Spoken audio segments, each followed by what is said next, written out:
Thank you, Miroslav. Hello. Any luck?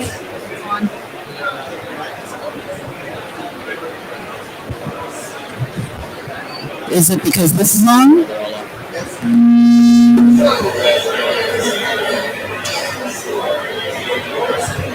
Hello. Thank you, Miroslav. So,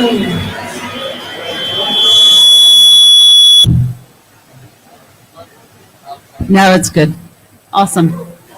Thank you. So welcome to the session, the Urban Implementation Cookbook, Expanding Need-Based Climate Innovation Across Diverse Global City Contexts. I'm Catherine Foster, the Executive Director of the Green Digital Finance Alliance, and I'm joined here by a panel, a working group actually. We've been working together for a year on this initiative, and I actually just want to pass the mic to get them to introduce themselves, and I'll start with my parallel name person, Catherine.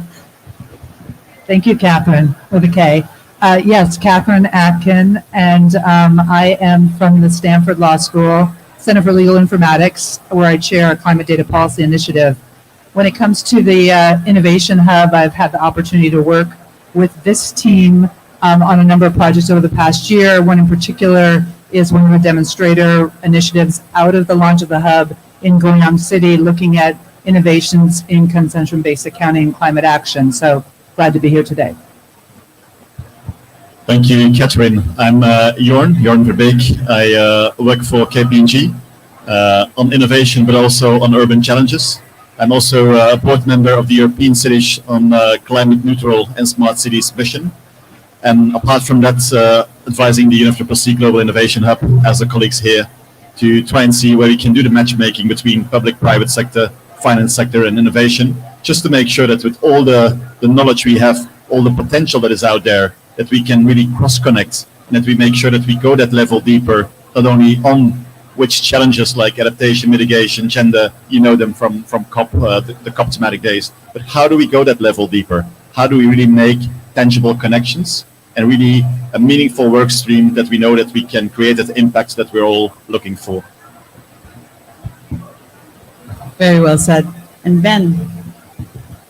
Thank you very much. Hi, everybody. Ben Hanse, Head of Research and Innovation with the Global Covenant of Mayors for Climate and Energy, the largest global alliance for city climate leadership with more than 12,500 cities as of this month.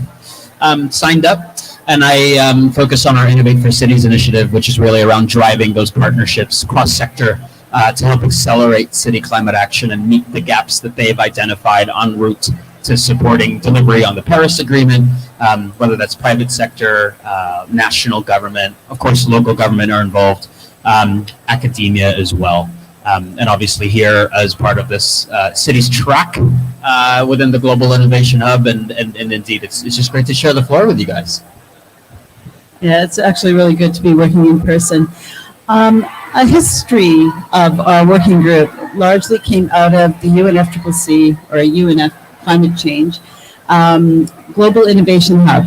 And we met last year, largely around COP26 in Glasgow, where we were talking about human needs-based approach and sustainable cities as sort of a integrative context across all of the different themes, because cities are the core stakeholders and the concentric holding of so many actors in the sustainability and climate area. And so the focus on how do we match up core human needs and innovative solutions for climate change that meet those needs was really the precursor to this.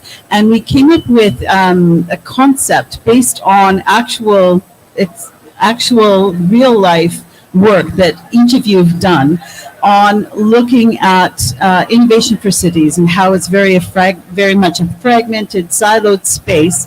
How do you bring core actors together? How do you define those needs? How do you define the solutions? And what if you have to pivot along the way as you're implementing the solutions? And so we started thinking about this as, well, it's kind of like a cookbook. And I'm going to turn to Jorn because I asked him to conceptualize and create a slide that simplifies our perspective, and this is what he provided us. which is a very complex diagram. So but I would love for you to walk us through how we conceptualize the cookbook concept and then talk us through the global food system map and how that relates to cities.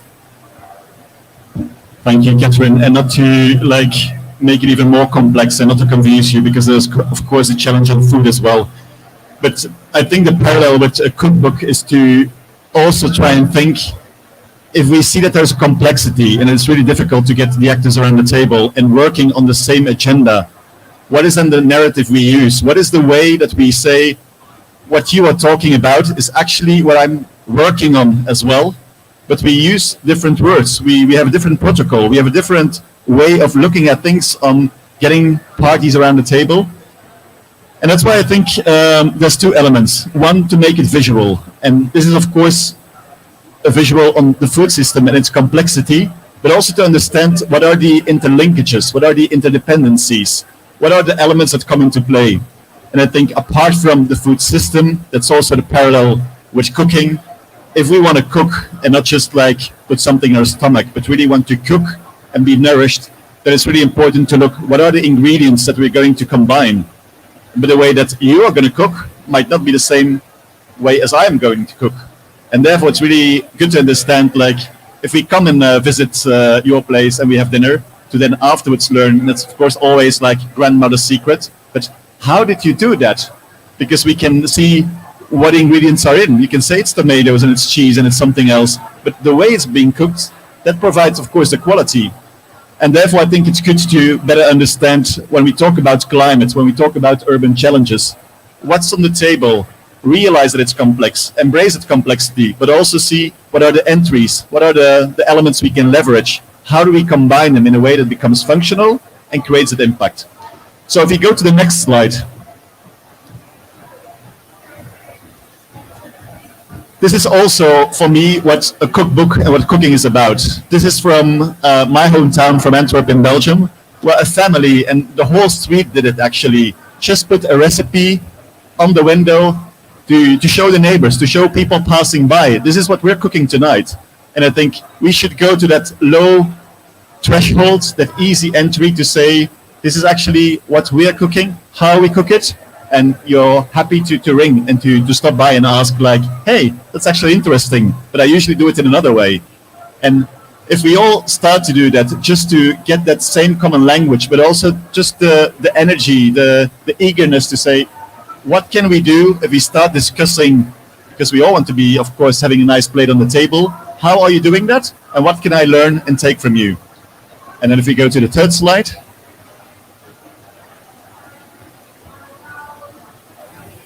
So this is probably what in reality it looks like.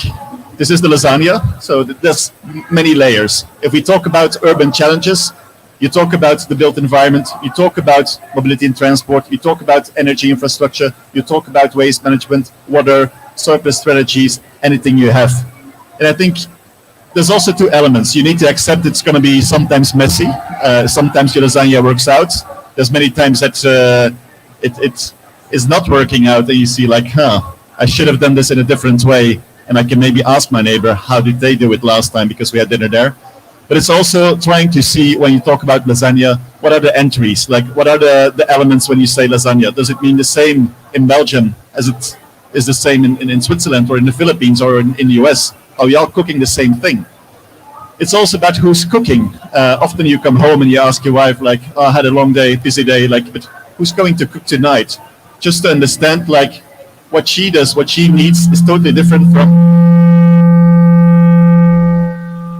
apologies for that, from the spices that she will use, or the way she prepares, the way she moves in the kitchen. It might sound ridiculous, but it's really important to better understand, it's not just about lasagna, it's how it's been done. And then there's, of course, a mix and match. You can almost put everything in there. But then it becomes fun, of course, to start thinking, which season are we in?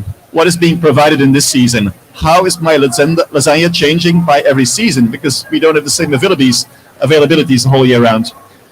Then how it's done, what I already discussed, are you going to put it in the oven at 200 degrees? Are you going to wait until the day after? Because it's always better the day after. And then the last element, coming back to the beginning, There's really a big difference between just putting something in your stomach because it's functional and thinking about coming back to core human needs, coming back to long-term vision. Are we being fed in a decent and in a good way?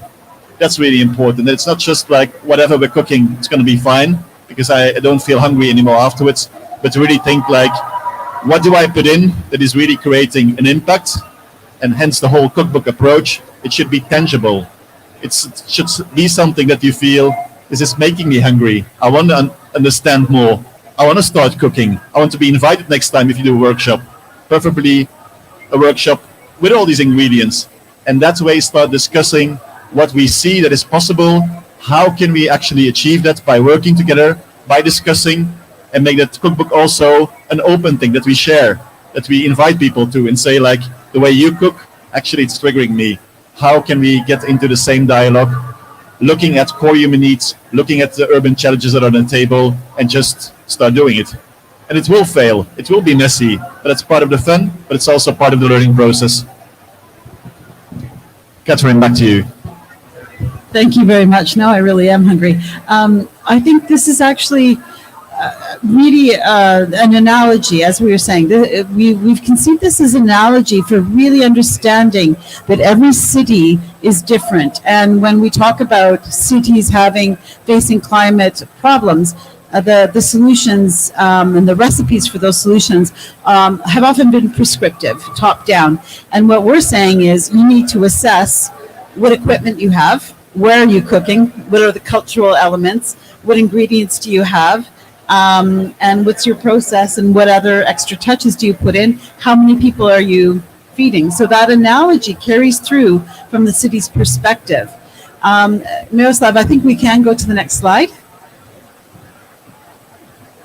And so basically and Ben, I think I'll ask you to walk us through this slide because you really work with cities around the world, can really speak to that diversity of capacity and needs.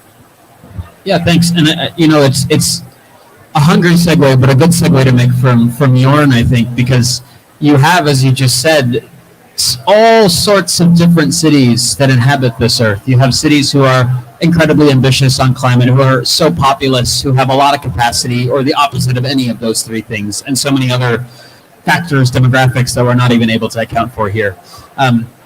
The magic trick here that we're trying to execute, at least, is a process, an approach that regardless of where you are in your journey as a city implementing sustainability actions, trying to pursue the needs that your community faces on a regular basis, whether those are immense climate risks or, demographic shifts, COVID-19, where has that been? So, regardless of what those risks might be, here's an approach that says, this is how you get it done, or at least it guides you through that process, right?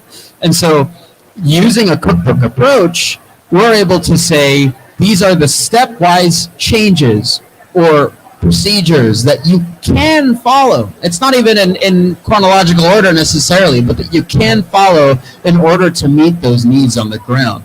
And what we're saying is apply it in a sense of sustainability, apply it in the sense of climate. If that's, pursuing actions that are focused on mitigation, on adaptation, on energy access, on energy poverty, it doesn't matter. Or I should say it does matter, but here's an approach that lets it matter in the right way at the right time and based on what you as a city can provide today. Doesn't matter if you're rich or poor, right? It takes into account what you have and it lets you grow through that process as well. And so it's bringing those data and tools forward. It's bringing the partnerships forward as well. As Jorn was saying, we're asking, who's cooking, right? And it may be that one of your chefs is not even in the kitchen yet. What does that mean practically? Departments. Who are the departments that you need to be working with that you're not thinking about, who are not yet integrated into this process? Who are the private sector partners, the academics who you need to bring in for feasibility studies, for implementation work, right? To really get this off the ground and fund it and scale. So everything here is an analogy, and I promise we do have actual substantive slides that show process related more to city work. But the analogy, we think at least, is helpful in sort of breaking it down into these process steps. Wonderful. And before we dive into those steps, let's take the context of an actual city. You know, GDFA is working with 9 cities across Europe, and I think on one EU Horizon project, and I think a dozen in another. And each one is coming with its own data sets, its own issues. And in one piece of the puzzle, for example, on mortgages for regeneration, a retrofit, green mortgages, we had to pivot a number of times and realize actually we didn't have the tools to be able to pursue that path. So we had a choice. We could either pivot or we had to create those tools. So we decided to create the open platform of data in order to inform those mortgages. That's just a small example of the type of analogy we're talking here. But Catherine, we were working with Goyang City in Korea on a really major project and pilot. Why don't you just tell us a little bit about that, and then we'll walk through the steps, how that informed these steps that we've created here. Thanks, Catherine. I actually think it'd be helpful to have the circular slide up. Is it possible to get that? And I'm going to turn my chair around here.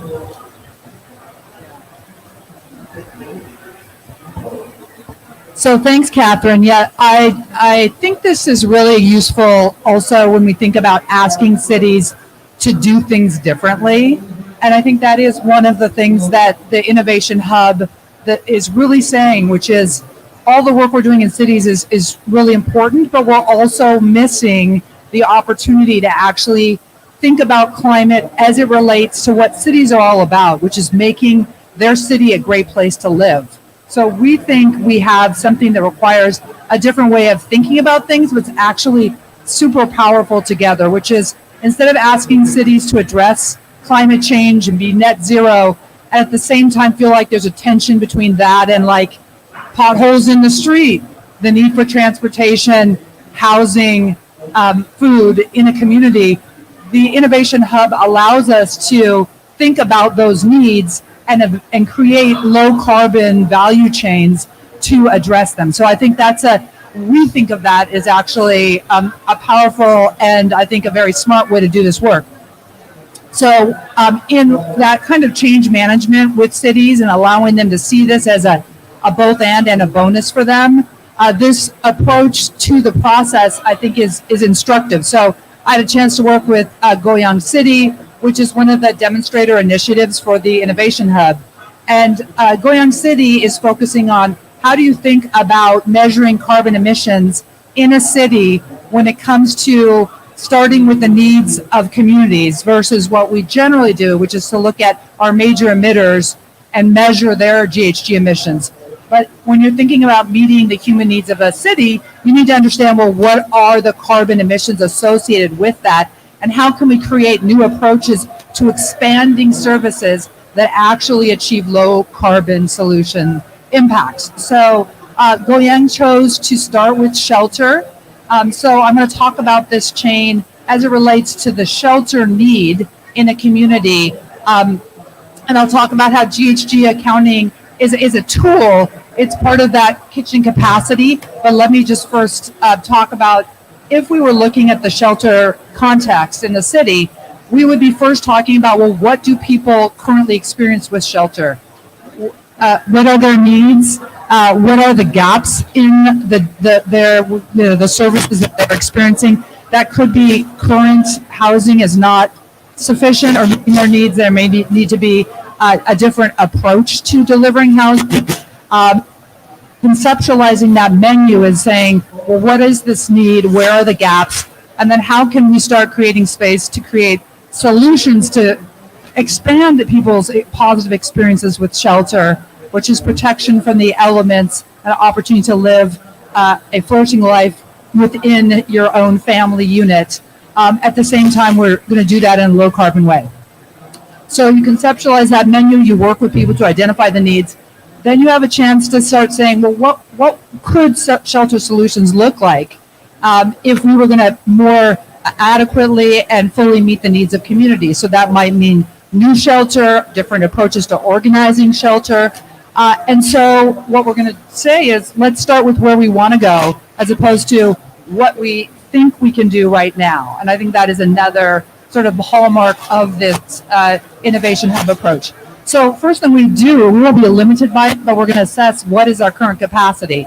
And that's not only, sort of what are financing opportunities, how is housing funded, but also what are the structures in government, what's our capacity, what's the enabling environment, and what are the tools that allow us to plan for innovations in shelter in new ways.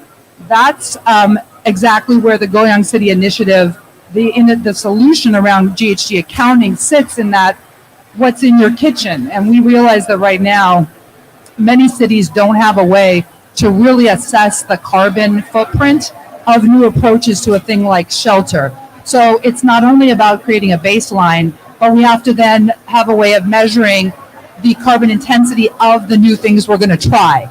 So we're going to assess our kitchen capacity, then we're going to not be limited by it, but it's going to inform what kind of recipes, what are the solutions that we're going to try and develop and design and bring people together to do.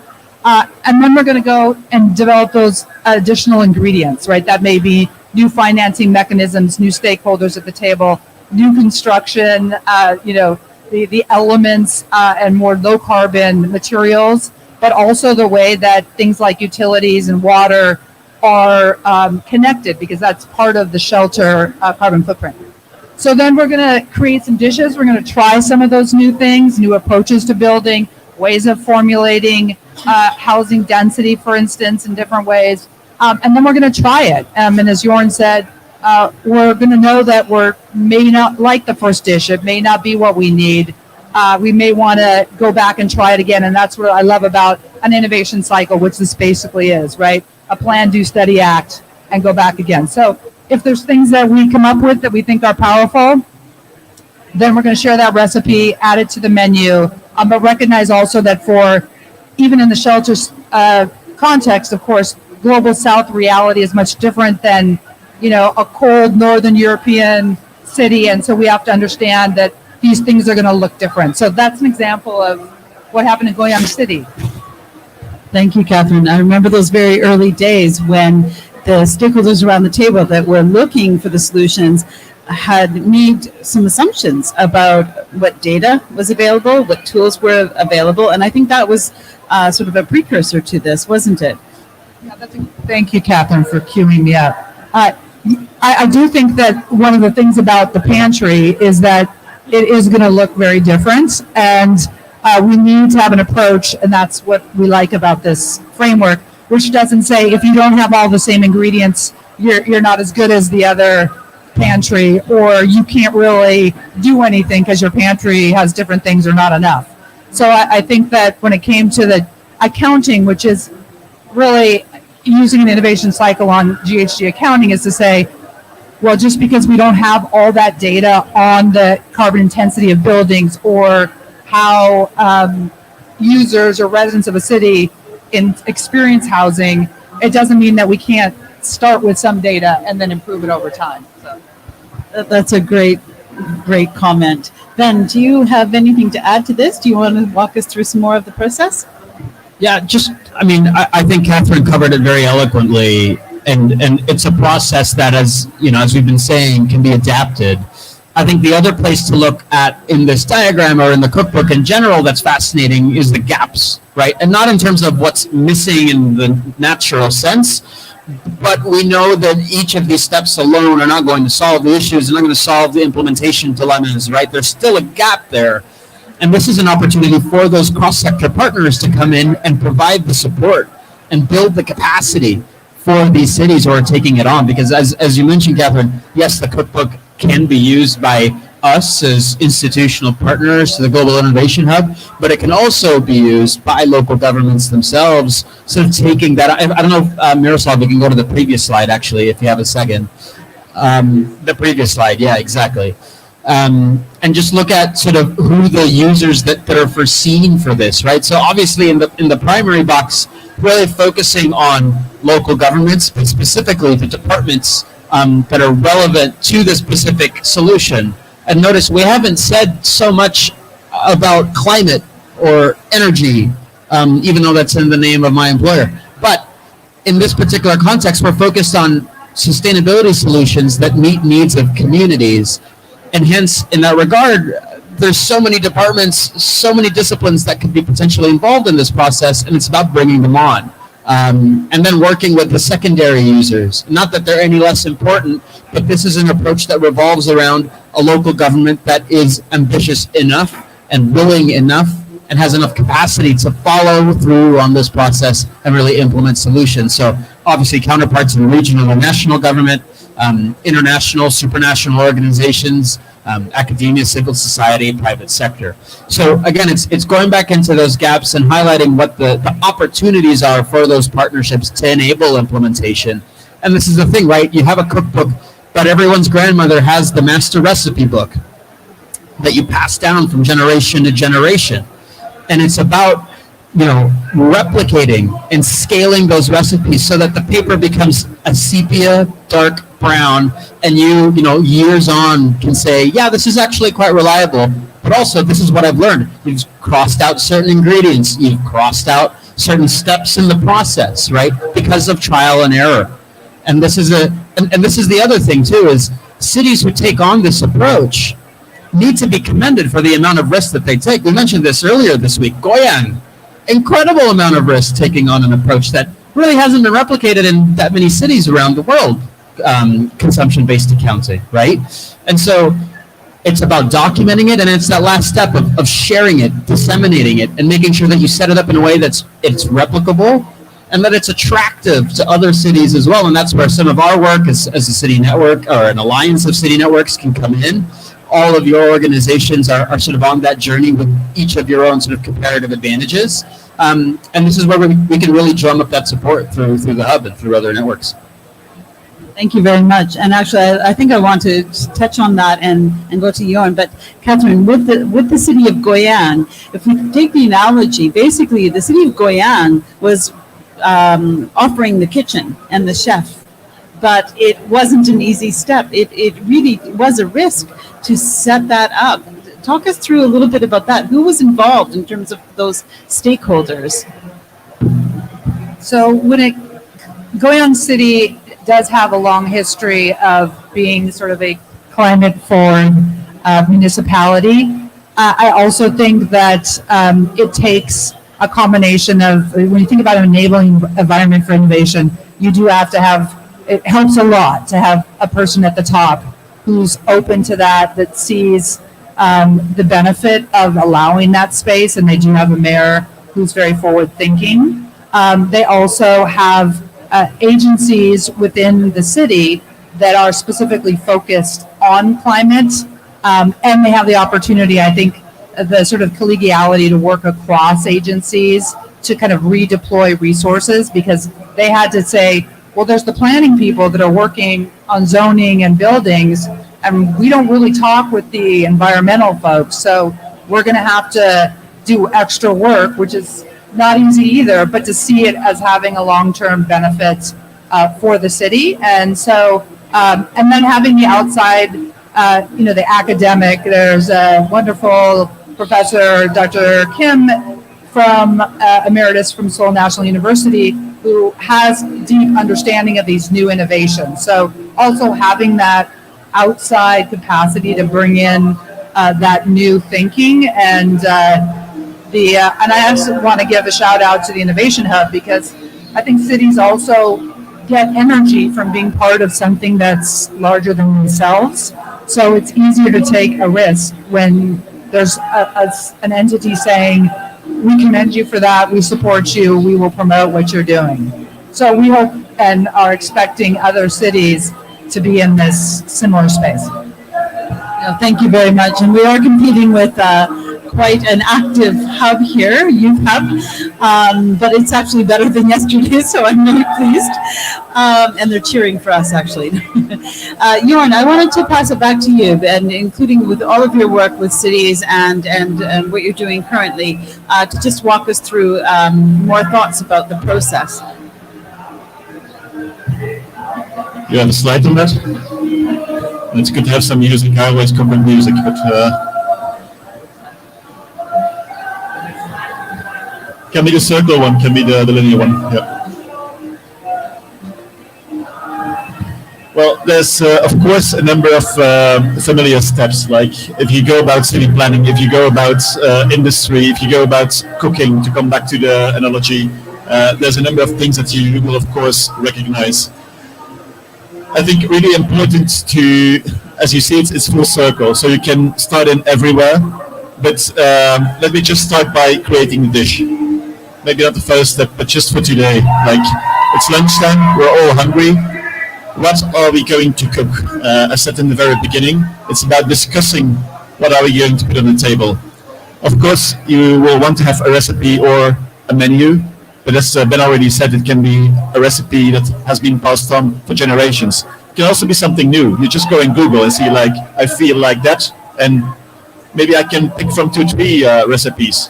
So that's where the modularity comes in, to just try and see, what do I feel like, what is actually needed, what can I find, and what can I bring together.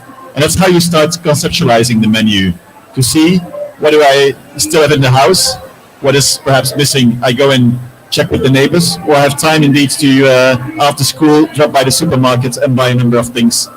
And then it's also about assessing the kitchen capacity. And I think there's 2 layers to that. There's one, of course, the kitchen at home, where you cannot, like, let's take the analogy, and if you want to cook a paella, you're not going to do it like on a small scale, vitro-ceramics. You want to have the proper equipment. You want to have a proper pan. You're not going to do paella in a pot. Why the paella? Because also you're not going to cook a paella just for one person. So if you want to go into culture, into traditions, there's a number of dishes, and that's where it becomes really fun, that are quite complex.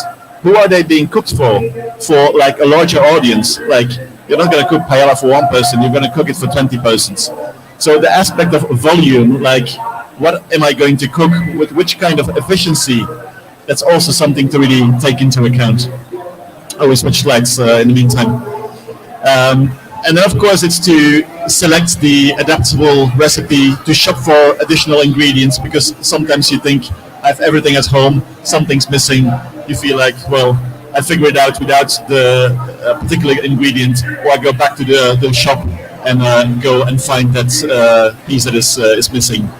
But I think most important, you know the drill in your own kitchen, but just important to say whichever step you feel familiar with, whether it's on the ingredients, it's the data, whether it's on just the practical solutions that you already know, whether it's about combining recipes and seeing like what is actually your neighbor bringing, what is the conversation with colleagues bringing on how you can do it differently. I think that's really important.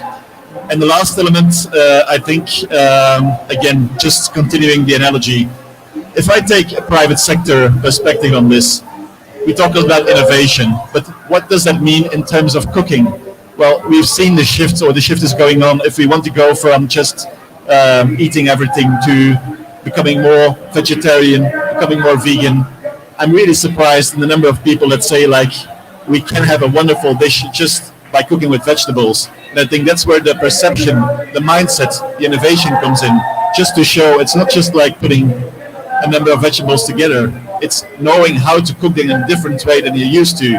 And that's for me the innovative part, to say maybe you've been looking at them for a long time, but by taking a different perception, that's where we need the different actors saying, like, it can be done another way.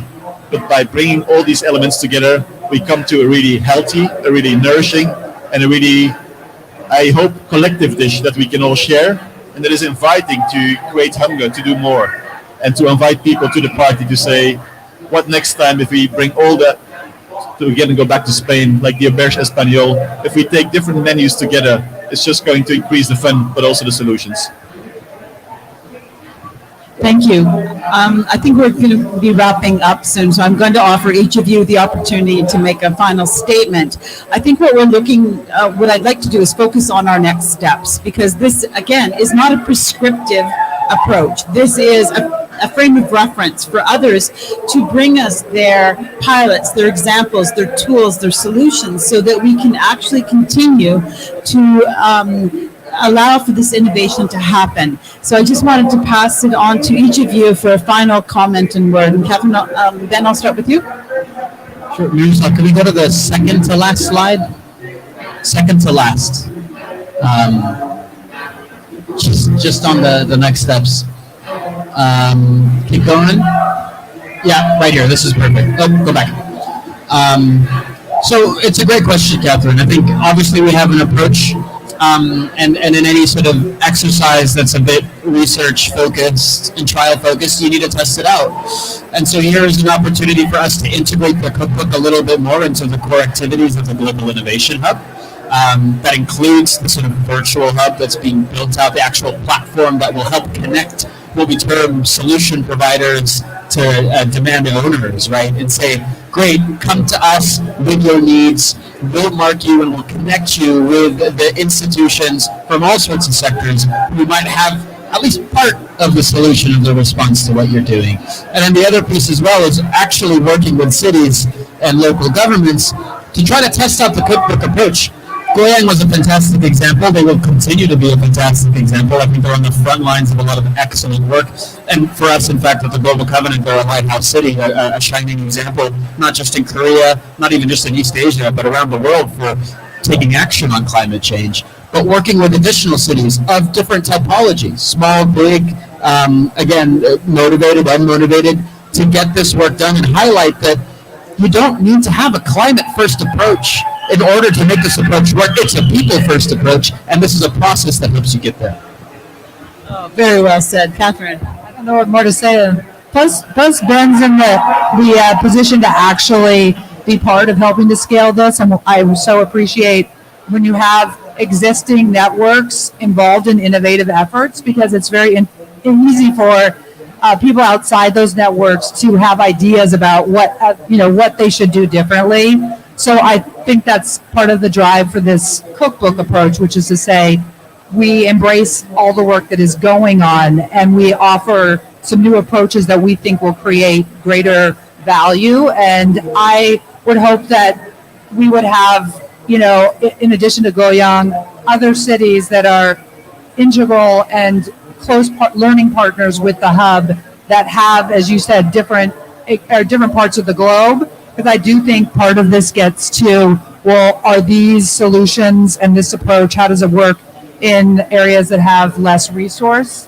And so I think us really putting ourselves in a position to think about how do you address data gaps? Because, for instance, with GHG accounting, we have to be very real about what data exists in different city contexts, and we don't want to say, if you don't already have data infrastructure, there's no way for us to figure out low-fi solutions for people to take this approach. So to me, that's the next challenge for our work in GHG accounting innovations and action, but also generally for the hub. Thank you, Catherine. It's a good question, and I think what comes to mind is there's the aspect of the cookbook that it's not an inventory, it's not a manual, it's a really guidelines to get you going, and I think that's really important when we look at the sustainability challenges, the urban challenges, to just get going, but to also make it tangible. And I think therefore the parallel with cooking is really important to say, whether you come from a public-private sector, from finance sector, from an NGO, to really make it tangible, to say, are we hungry to reach that 2050 net zero future? Because that's actually the common agenda we have. But do we also accept that it's an open process where we don't have like the full answer to everything, but where we see what is on the table, what is in our cupboard, and that we can start cooking, getting into that process, as said, but in an open way, and that we are just by doing it, also take the lessons learned into account and refine the process and the way we cook. And therefore, I hope that the next couple of weeks, months, years, we invite partners to our kitchen, but we also get the fun in cooking together and making sure that we go to vitality rather than just getting something in the stomach. Wonderful. And I think if we just go to the slide where we have the QR code, I just invite people to contact our group. It has been a pleasure working with you all this year. I think I'm incredibly proud of this group. I think it's the first pilot for the Global Innovation Hub. It's the first real product, the real framework that has come out of that. And again, it's not prescriptive. It is a collaboration. It is design thinking at the next level, bottom up, cities-based approach. contextualized approach that is really necessary, and I think at the ethos of systems thinking. So here's the QR code and a stepwise process. See if you fit in there and contact us. Thank you very much.